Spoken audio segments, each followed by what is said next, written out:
Salad. Bem-vindos ao Holograma Histórico. Episódio 39. Os Filhos Ocultos dos Deuses. Você já se perguntou por que tantas figuras importantes da história surgem do nada? Por que tantos líderes espirituais nasceram sem pai? Por que tantos fundadores de religiões, impérios ou leis parecem vir do vazio, com dons extraordinários, inteligência precoce e uma missão clara desde o início?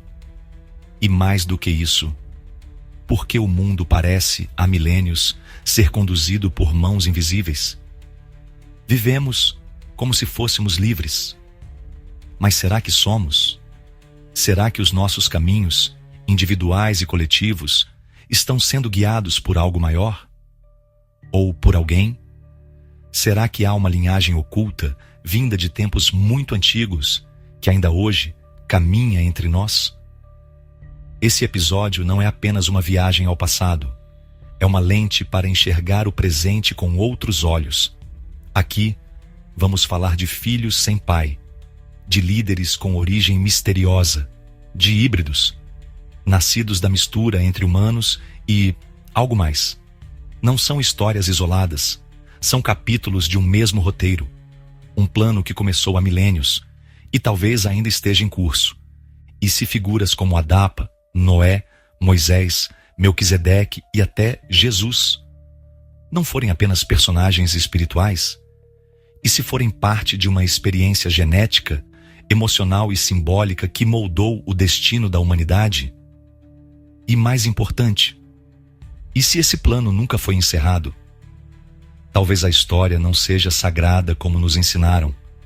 Talvez seja biológica, tecnológica, emocional e profundamente manipulada. Então respire fundo e prepare-se para ver com clareza aquilo que foi escondido por milênios. Porque a partir de agora, você vai descobrir quem são os filhos ocultos dos deuses e o que isso significa para o nosso passado, para o nosso presente e para o nosso futuro. Capítulo 1. A herança dos impulsos. A história oficial da humanidade conta que fomos criados à imagem de Deus, que somos fruto de um plano sagrado, moldado com amor e intenção. Mas quando mergulhamos nas escrituras mais antigas da Terra, gravadas em tabuletas sumérias com mais de 5.000 anos, essa versão começa a desmoronar. Ali, onde surgem os nomes Enki, Enlil, Ninhursag e Marduk, a criação da humanidade não é divina, é científica, genética e, muitas vezes, impulsiva. Segundo Zecharia Sitchin, os Anunnaki vieram à Terra para minerar ouro. Criaram o Homo sapiens como força de trabalho. Mas no meio desse experimento, algo escapou do controle.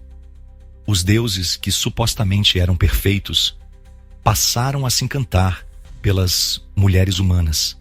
E não apenas no sentido simbólico. Eles as desejaram, eles as seduziram, eles se deitaram com elas. Enki, o deus da sabedoria e da engenharia genética, é o primeiro a cruzar esse limite. Sitchin descreve uma cena clara. À beira de um lago, Enki encontra uma bela mulher humana. Não apenas a observa, ele a possui. Se deita com ela, e dessa união nasce Adapa, um ser diferente, com sabedoria superior aos demais homens, autorizado a servir entre os deuses, mas proibido de tocar a imortalidade. Adapa não foi criado com barro, foi gerado com desejo, foi filho de Enki, com uma mulher terrestre, um híbrido, e isso muda tudo. Mas Enki não para por aí. Mais tarde, ele seduz outra mulher, a esposa de Lameque, um descendente de Adapa. Ela engravida. E quando o bebê nasce, é diferente de todos. Pele clara, olhos brilhantes, linguagem precoce. Lameque entra em pânico e suspeita que a criança não seja sua. Essa criança era Noé. Sim, o mesmo Noé que sobrevive ao dilúvio, o mesmo que carrega a pureza necessária para repovoar a terra. Mas essa pureza, segundo os registros, não é moral. É genética. Ele não era justo no sentido ético. Era portador do sangue dos deuses. E Enki não é o único. Enlil, seu irmão, considerado mais severo, também se envolve com humanas, mas com menos discrição. Segundo os relatos sumérios, Enlil é pego em um ato sexual com uma jovem sacerdotisa, um ato considerado inaceitável entre os próprios Anunnaki. O resultado: Enlil é julgado, expulso temporariamente de seu posto e exilado. Ou seja, até entre os deuses havia regras e impulsos difíceis de controlar. Os Ididi, os deuses menores que trabalhavam como operários nas minas e estações orbitais, também demonstraram o mesmo desejo. Segundo o livro de Enoque e registros acadianos, os Igidi começaram a sequestrar mulheres humanas, casando-se com elas, gerando filhos gigantes e descontrolados, os Nephilim. Esses filhos híbridos se tornaram um problema, pois eram poderosos demais, rebeldes demais, imprevisíveis.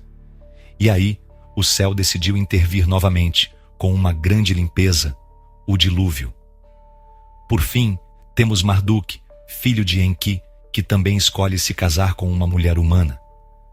Diferente dos outros, Marduk tenta oficializar essa união, mas ela é mal vista entre os Anunnaki, e sua escolha por uma esposa terrestre é um dos motivos do conflito que mais tarde o colocaria em guerra contra Enlil e os outros clãs. O que tudo isso nos mostra? Que os maiores nomes da história humana, Adapa, Noé, os patriarcas, os reis, não foram criados apenas por intenção divina, mas por atração física, por desejo, por pulsão. Que os deuses não apenas moldaram a humanidade como engenheiros, mas também como sedutores, conquistadores, invasores da intimidade humana. E que os filhos gerados dessas relações, muitas vezes acidentais, proibidas ou clandestinas, acabaram herdando algo que nem os próprios deuses puderam controlar: uma inteligência superior, um espírito indomável e um papel inevitável na história. Este episódio vai revelar quem são esses filhos, como foram gerados, por que mudaram o mundo, e o que isso diz sobre a verdadeira relação entre os deuses e os humanos. Prepare-se para olhar a história não como um plano sagrado, mas como uma sequência de impulsos, desejos e erros com consequências eternas. Capítulo 2. Adapa, o primeiro bastardo. Muito antes de Moisés falar com uma sarça ardente, ou de Jesus nascer de uma virgem, um outro homem caminhava entre os deuses. Ele servia nas câmaras celestiais, falava com os criadores, mas não era imortal, não era divino, era algo novo. Adapa, a versão suméria de Adão? Não exatamente. Segundo Zacarias Sitchin, Adapa foi o primeiro humano realmente moldado com a intenção de conter em si um fragmento da divindade, mas também o peso da limitação. E a origem de Adapa diz tudo. Ele não foi criado em laboratório, não foi montado com barro, foi gerado através de um ato carnal, de prazer, de impulso. Enki, o deus da sabedoria e da ciência, estava em terras próximas a Eridu. Um dia, ao se banhar em um lago, ele avistou uma mulher humana. O texto sumério não deixa margem para dúvidas. Ele a desejou, ele a seduziu, ele a possuiu. Desse encontro nasceu Adapa, um homem que, desde pequeno, demonstrava sabedoria extrema, percepção incomum, capacidade de compreender os céus e as estações. Ele não era um homo sapiens qualquer, ele era híbrido, era bastardo, era filho do desejo de um Deus, e isso o tornou diferente. Mas ser diferente tem um preço. Enki amava Adapa, reconhecia nele uma criação única, mas também sabia que ele não deveria acessar certos níveis de poder. Então, ao levá-lo ao céu, diante do trono de Anu, Enki instrui seu filho a recusar o pão e a água da vida. A imortalidade, nesse momento, estava ao alcance de Adapa, mas ele obedece à palavra do Pai e permanece mortal. Ele foi feito para servir, não para reinar.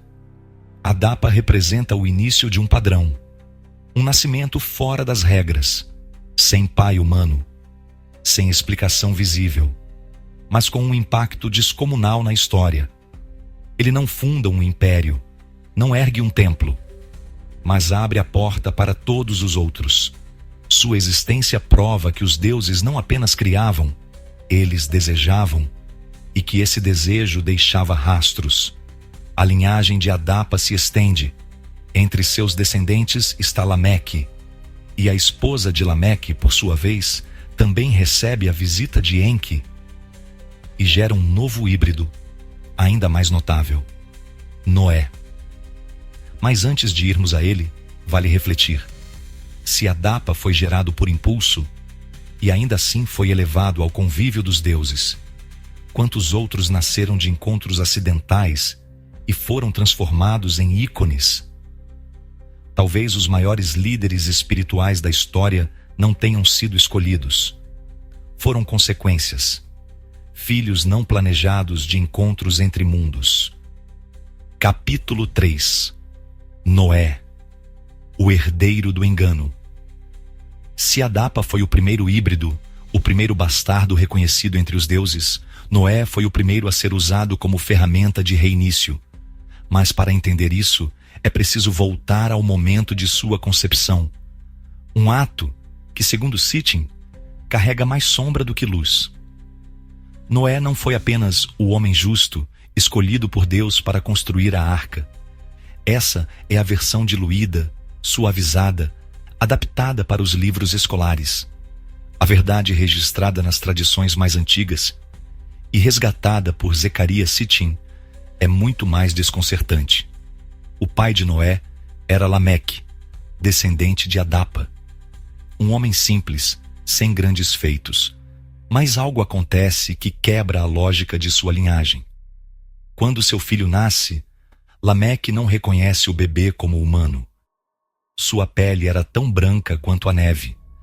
Seus olhos brilhavam como o sol. E ao nascer, começou a falar. Esse relato, extraído do livro de Enoque e do livro de Lameque, é claro. Noé não parecia humano. Ele era diferente, avançado, um degrau acima. Assustado, Lameque vai até seu pai, Matusalém, e implora que descubra a verdade. Matusalém, por sua vez, consulta Enoque, o profeta elevado aos céus. A resposta que recebe é sutil, mas inconfundível. A criança é especial, e não é totalmente dele. Sitchin conecta essas peças com coragem. Ele aponta que Enki, mais uma vez, rompeu os limites. Inturinis e se deitou com a esposa de Lameque. Sedução? Inseminação controlada? Possessão em sonho? Pouco importa o método. O fato é que Noé foi mais um fruto do desejo dos deuses, mais um híbrido implantado na terra, não por justiça, mas por sangue. E isso muda tudo. Noé é o homem que salva a espécie humana do fim. Mas ele não é um homem comum. Ele é um veículo, uma cápsula genética, um portador de um código que precisava continuar. Quando o dilúvio vem, planejado, autorizado, decidido pelos próprios deuses, Noé é avisado com antecedência. Ele constrói a arca, não por fé, mas por orientação, não por moral, mas por designação, porque ele era um deles. Essa revelação faz o que parecia ser uma história de salvação se transformar em um ato de contenção genética. Os deuses não queriam salvar todos. Queriam salvar uma linhagem, a linhagem que eles próprios haviam implantado. A destruição foi seletiva, a sobrevivência programada. Noé não foi apenas um escolhido. Ele foi o elo que manteria vivo o plano oculto dos deuses. Agora, já não estamos mais falando de exceções, estamos diante de um padrão. Adapa foi o primeiro híbrido, Noé, o portador da herança. E no deserto do Egito, essa linhagem se manifesta de novo, com outra criança que surge de maneira estranha, escapa da morte, é criada por forças opostas e mais tarde muda o destino de todo um povo. Moisés, O próximo filho oculto. Mais uma vez, sem pai. Mais uma vez, ligado aos deuses. Capítulo 4. Moisés, o filho das águas e do silêncio. A história de Moisés começa com o silêncio. Silêncio no deserto. Silêncio nas margens do Nilo. Silêncio em torno de sua origem. Nascido entre os hebreus escravizados no Egito, sua vida já começa com uma anomalia. Ele é salvo da morte ainda bebê, colocado num cesto e lançado no rio. A correnteza o leva até as mãos de uma princesa egípcia. Ela o adota como seu filho e o cria como um príncipe. Até aqui parece uma história épica, emocionante. Mas, quando observamos esse roteiro com os olhos treinados por Sitchin, a pergunta é inevitável. Quem era realmente Moisés? Nada é dito sobre seu pai. Nada. Nenhuma linha, nenhuma insinuação. Sua mãe o protege. Mas o pai desaparece da narrativa, como se não existisse, ou como se não pudesse ser mencionado. Esse tipo de lacuna, como já vimos com Adapa e Noé, não é coincidência, é padrão. Moisés, assim como os anteriores, surge com uma origem porrada e logo demonstra características incomuns. Inteligência precoce, liderança nata, conexão direta com Deus, ao ponto de conversar com Ele face a face, poder sobre os elementos, domínio sobre leis que governam uma civilização inteira. Esses dons não vêm da criação egípcia, eles vêm de outro lugar, de outro sangue. E aqui entra uma hipótese ousada, mas fundamentada nos registros mais antigos. Moisés poderia ser mais um descendente direto dos Anunnaki, mais um filho não planejado, nascido de uma relação incomum, possivelmente entre um deus e uma humana hebreia. Sitchin especula, com base nos paralelos entre Moisés e os reis sumérios, que sua origem pode estar ligada à linhagem genética de Enki, ou de algum dos deuses operando no Egito sob outro nome. Além disso, o nome Moisés, Moshe em hebraico, significa literalmente tirado das águas. Mas essa é só a superfície. Na tradição egípcia, nomes compostos com meses ou Mose significam filho de, como em Tutmos, filho de Tot. E no caso de Moisés, filho de quem? O nome está incompleto. O pai está ausente.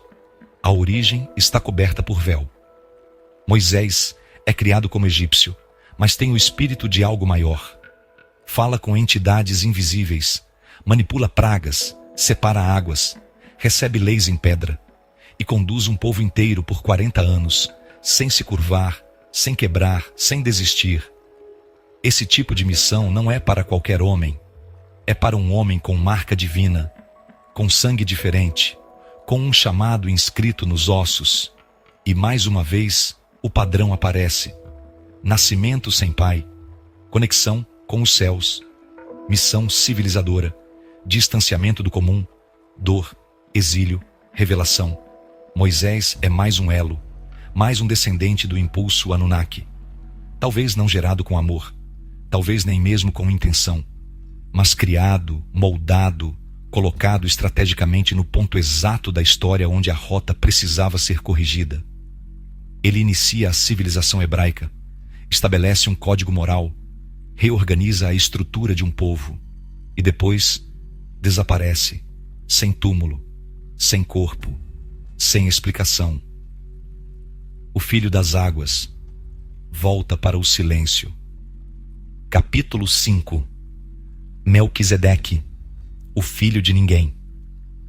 No meio do Velho Testamento, entre guerras de reis e promessas divinas, surge um homem que não deveria estar ali.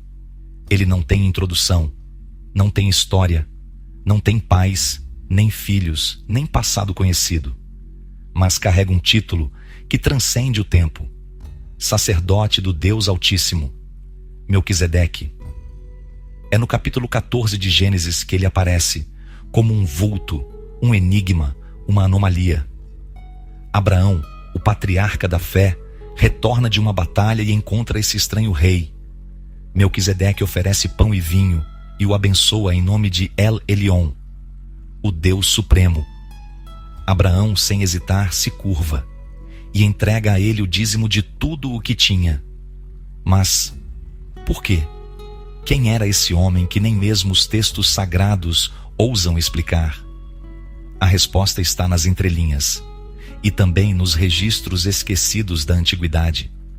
No livro de Hebreus, no Novo Testamento, Melquisedeque é descrito como alguém sem pai, sem mãe, sem genealogia, sem início de dias, nem fim de vida. Ou seja, não humano, não nascido, mas manifestado, não filho de carne, mas de vontade. Melquisedeque quebra o padrão biológico de todos os outros. Se Adapa e Noé nasceram de cruzamentos entre deuses e humanas, se Moisés veio de uma origem obscura, possivelmente genética, Melquisedeque não veio de ninguém. Ele simplesmente é.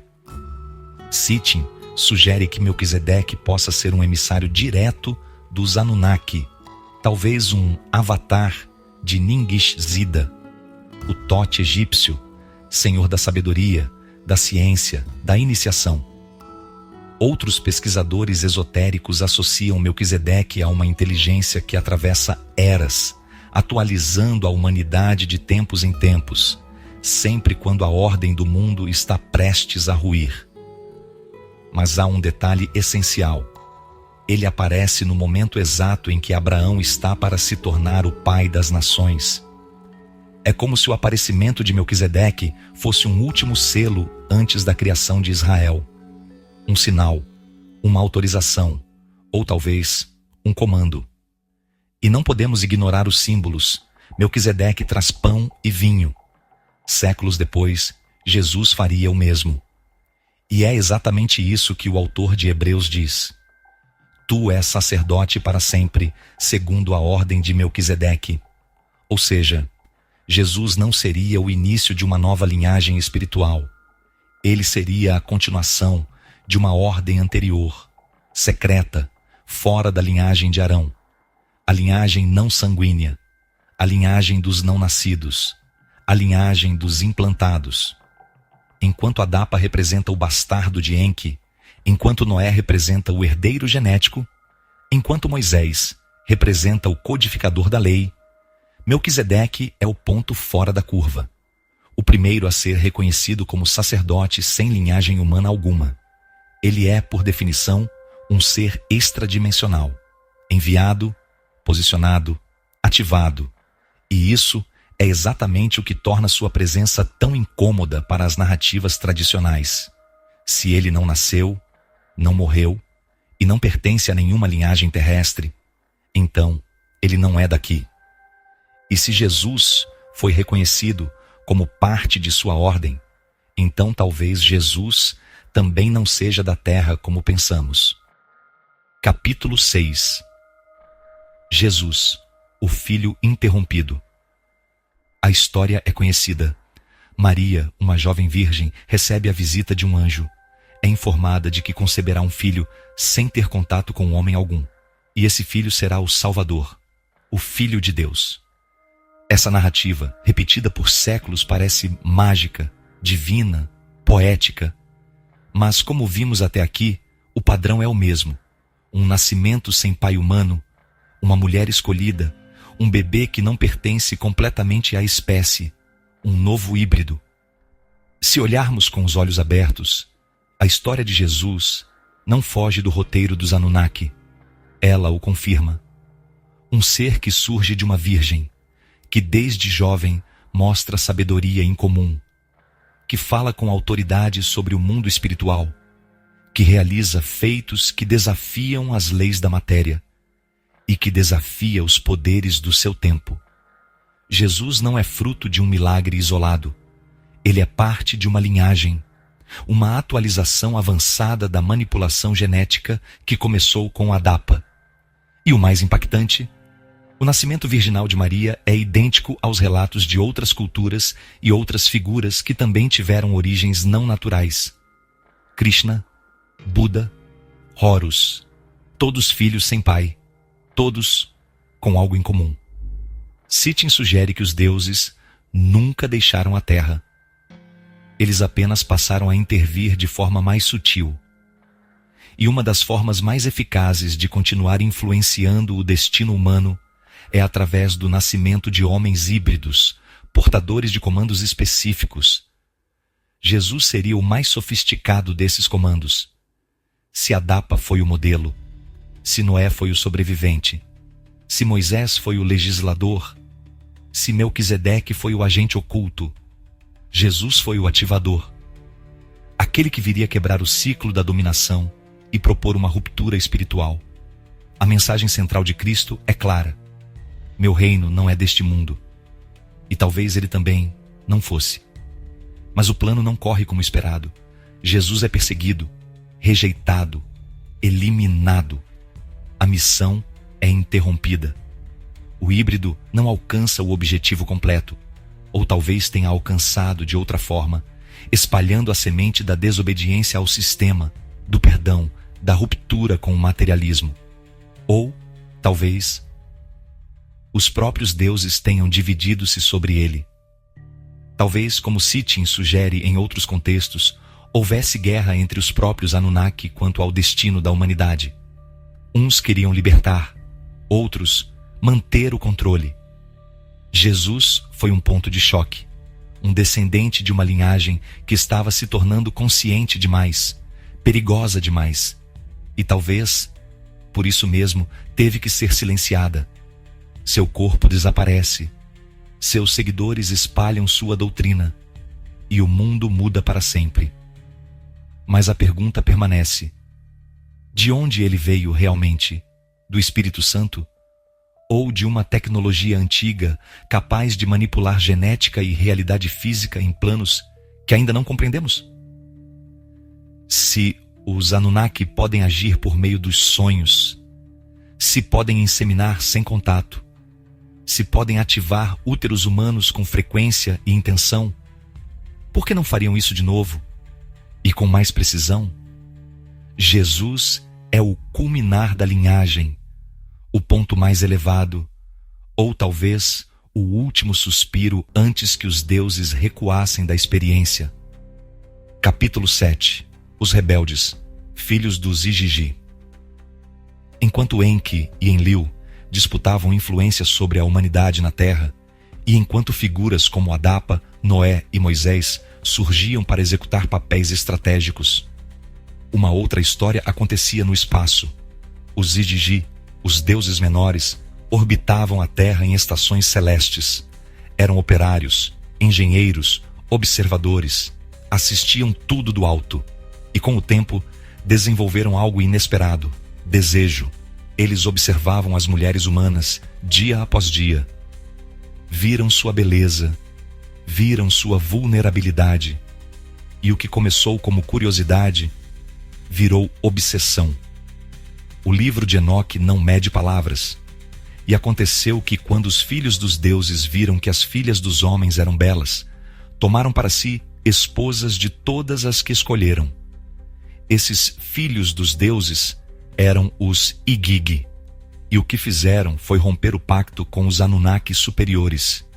Eles desceram à terra, organizaram uma aliança secreta entre si, e cada um tomou uma humana por esposa. Eles se casaram, se deitaram com elas e as engravidaram. Dessas uniões nasceram seres descritos como gigantes, poderosos, destrutivos. Seres que a terra não conseguia conter, força demais, altura demais, orgulho demais. Os Nefilim. A palavra Nefilim vem da raiz hebraica NPL, que significa os caídos. Mas esses caídos não caíram à toa. Eles vieram por escolha, para desfrutar do prazer proibido, para experimentar o que os Anunnaki sempre tentaram controlar. Mas os Igigi quebraram as regras e criaram um problema. Os Nefilim começaram a dominar tudo. Esmagavam as colheitas, controlavam povos inteiros, guerreavam sem limites. Corrompiam as mulheres humanas, exigiam adoração. A terra entrou em colapso. o equilíbrio genético, energético, espiritual foi quebrado. Foi nesse contexto que surgiu a decisão dos grandes deuses: limpar tudo, apagar os erros, reiniciar. E o instrumento dessa decisão foi o dilúvio. Não apenas para punir os homens, mas para eliminar os filhos do desejo descontrolado, apagar os híbridos que ameaçavam escapar do plano. Mas nem todos os Nefilim desapareceram. Alguns sobreviveram ou deixaram traços genéticos. Outros foram registrados nas memórias culturais como deuses, heróis, titãs. Na Grécia, surgem como os semideuses. Na Mesopotâmia, como reis gigantes e guerreiros. Na Bíblia, como os valentes da antiguidade, homens de renome. Eles continuam nos mitos, nas lendas e talvez em algumas linhagens humanas até hoje. Esse capítulo da história dos deuses revela algo perturbador.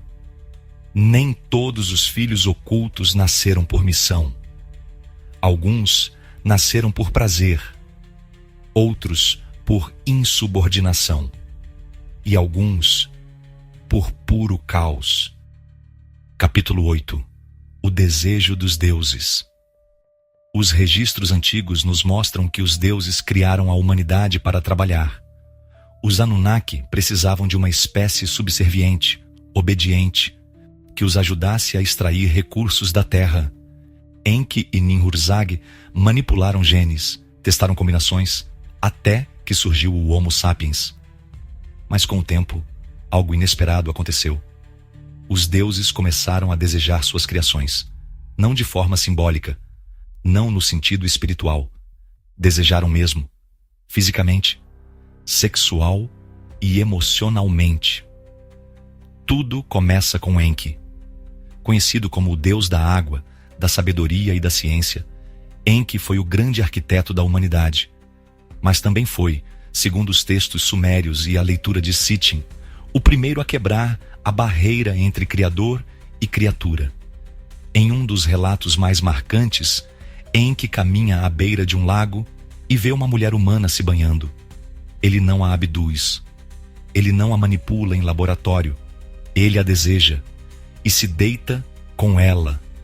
Dessa união nasce Adapa, o primeiro híbrido, o primeiro filho do desejo. Mais tarde, a história se repete. A esposa de Lameque, um descendente direto de Adapa, engravida misteriosamente. O filho, Noé, nasce com características sobrenaturais. Lameque desconfia e descobre. Enki se deitou com sua esposa. Mais um filho não autorizado. Mais um elo fora de controle. Mas Enki não é o único. Enlil, seu irmão e antagonista, também cai diante da atração pelas mulheres humanas. Segundo os registros, Enlil é flagrado tendo relações sexuais com uma jovem sacerdotisa. Um ato que, mesmo entre os deuses, é considerado um crime. Ele é julgado e condenado ao exílio temporário. O que isso nos mostra? Que o desejo pelos humanos era real e que mesmo os deuses tinham limites. E então vem os Igidi, deuses menores que observavam tudo do céu. Eles também começaram a desejar. Só que, diferente de Enki e Enlil, os Igidi fizeram isso em massa. Organizaram um plano, desceram à terra e tomaram mulheres humanas por esposas. Não por missão, não por engenharia, por prazer. E os filhos dessa união descontrolada foram os Nefilim. Gigantes, violentos, instáveis. O desejo se tornou problema, o prazer, um risco civilizacional. Mas o impulso sexual dos deuses não era apenas físico, ele parecia envolver algo mais profundo, como se as mulheres humanas tivessem algo que os deuses não possuíam. Uma energia, uma pureza, ou talvez um campo de atração inconsciente, uma força de fusão interdimensional. Sitchin sugere que para os Anunnaki, o sexo com humanas não era apenas prazer. Era também uma forma de sentir a matéria, de se reconectar com um plano mais denso. de experimentar algo que em seu mundo talvez já não existisse. É por isso que muitas dessas relações não aconteciam no plano físico direto, mas nos sonhos, nas visões, nos rituais. As mulheres engravidavam sem saber e nasciam filhos que ninguém sabia explicar. Marduk, o herdeiro de Enki, também se casa com uma mulher humana. Mas, diferente dos outros, ele tenta oficializar essa união. E por isso é visto com desconfiança pelos outros deuses. Casar-se com uma humana ainda era ultrapassar uma linha proibida. O que era tolerado em segredo não podia ser institucionalizado. E então surge a pergunta central deste episódio: os filhos ocultos foram planejados? Ou foram acidentes? Ou foram as consequências inevitáveis do desejo dos deuses por aquilo que criaram? Será que a humanidade não é apenas um projeto funcional, mas também um objeto de fascínio, de luxúria, de conflito interno dos próprios Anunnaki? E se for assim, quantos outros nasceram não por vontade superior, mas por impulso? Quantos outros filhos existem espalhados pela história, sem sequer saber quem são? Capítulo 9. O desejo dos deuses. O que leva uma entidade que viaja entre planetas a se curvar ao corpo de um ser de carne e osso? O que atrai um ser supostamente superior, feito de códigos cósmicos e longevidade milenar, ao calor simples de uma mulher humana? A resposta pode não estar na razão, pode estar no desejo. É preciso reconhecer uma verdade que a história sagrada tentou enterrar. Os deuses desejaram as mulheres humanas, e desejaram com intensidade, com impulso, com um tipo de fome que escapa até mesmo das nossas palavras. Esse desejo não foi uma falha, foi um sinal, um sintoma de que a criação tocou os criadores de volta. A humanidade, mesmo em sua limitação, provocou os deuses. E mais do que isso, atingiu algo neles que nem eles conheciam. Talvez fosse a inocência, ou o calor do corpo, ou a forma como o feminino humano carregava a vida real, com dor, sangue, nascimento, imperfeição. Talvez fosse justamente isso que faltava no mundo deles: o instinto, o caos, a entrega. E por isso eles vieram, não com ferramentas, mas com olhos, com mãos, com desejo. Não estamos falando só de sexo, estamos falando de curiosidade existencial, de ver o que acontece quando uma criatura feita com ciência e ordem se mistura com um ser feito de instinto e emoção. Os deuses tocaram o barro, mas foi o barro que os fez sentir. A mulher humana passou a ser um portal, um útero capaz de gerar algo que nem os próprios Anunnaki podiam prever. Vida híbrida, emocional, imprevisível. Algo com alma e código, com instinto e linguagem, com DNA e espírito. Eles queriam entender isso, dominar isso. Mas em alguns casos, apenas se renderam. E talvez seja essa a parte que os registros tentam esconder. Porque admitir que os grandes deuses do céu se apaixonaram por suas criações, que sentiram ciúme, que competiram entre si por mulheres, que se deitaram com elas não apenas para gerar algo, mas porque queriam, porque gostavam, porque não conseguiam evitar, isso humaniza os deuses, e esse é o maior dos tabus. Talvez não tenham vindo à Terra apenas para extrair ouro. Talvez tenham vindo por carência, por curiosidade sobre o que perderam, ou sobre o que nunca tiveram. Talvez encontraram aqui o que nenhum outro planeta pôde oferecer: prazer com significado, toque com emoção, corpo com alma.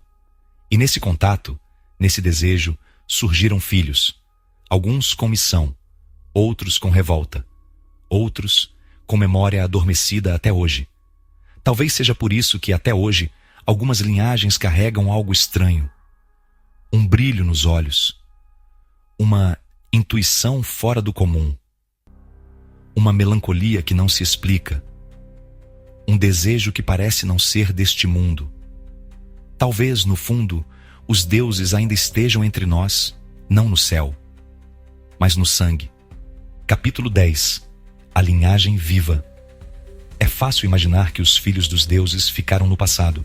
Adapa, Noé, Moisés, Jesus, Melquisedeque, gigantes, sacerdotes, redentores, todos envoltos em poeira antiga, em lendas, em pergaminhos.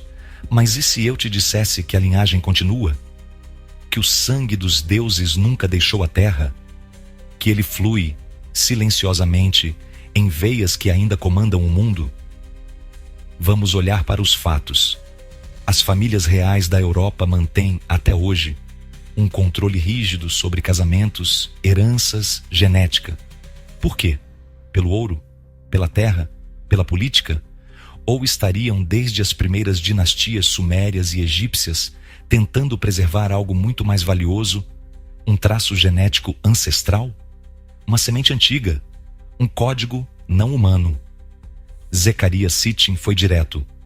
Os Anunnaki criaram linhagens específicas que se tornaram reis, sacerdotes, juízes, visionários. Essas linhagens foram protegidas, adoradas e às vezes perseguidas, mas jamais perdidas. Abraão, Davi, Salomão, todos, segundo o Antigo Testamento, foram escolhidos não só por fé, mas por sangue. Jesus, de acordo com o Evangelho de Mateus, não nasceu por acaso. Ele veio da linhagem de Davi. Por que isso importa se a concepção foi virginal? Porque o sangue da mãe também carregava o traço. E esse traço era o fio invisível que conectava o céu com a terra. Ao longo dos séculos, as linhagens foram se ocultando, misturadas, disfarçadas, perseguidas, mas elas continuam aparecendo. Em famílias que parecem sempre estar no poder, em líderes que surgem do nada e mexem com o inconsciente coletivo, em pessoas comuns que vivem em silêncio, mas carregam dons que não sabem explicar. Às vezes, o traço é mental, uma inteligência incomum, uma intuição impossível, sonhos repetitivos com outros mundos. Às vezes, o traço é físico, uma resistência fora do normal, uma capacidade de cura, ou traços genéticos raríssimos que desafiam padrões médicos. Às vezes, o traço é espiritual, chamados que surgem do nada, mensagens interiores, conexão com forças invisíveis. Essas pessoas não pediram para nascer assim, mas carregam algo, um resto dos deuses. E se isso for verdade, se essa linhagem ainda está viva, então a pergunta final não é: onde estão eles? A pergunta é: você é um deles? Você sente isso? Você já desconfiou? Talvez o que chamam de despertar não seja um processo místico. Talvez seja apenas o DNA antigo tentando se lembrar de quem você é. Capítulo 11. O legado incontrolável. Tudo começou com um experimento. Os Anunnaki queriam força de trabalho. Criaram um ser moldado em laboratório, parte animal, parte divino. Mas em algum ponto, o plano saiu do controle. Os deuses desejaram, possuíram, engravidaram, misturaram-se. E o que deveria ser uma espécie obediente e limitada, deu origem a figuras imprevisíveis, poderosas, geniais, perigosas. Adapa não foi programado, foi gerado num ato de sedução. Noé não foi apenas escolhido, foi filho bastardo de um Deus. Moisés surgiu de um silêncio, com poderes além da compreensão. Melquisedeque não teve pai, nem mãe, mas ensinava como se tivesse vindo antes de tudo. Jesus rompeu a realidade e até hoje desafia explicações. O que une todos eles? A ausência do pai humano, a origem incompleta, o nascimento envolto em mistério e o traço mais perigoso, a liberdade, a rebeldia, o risco.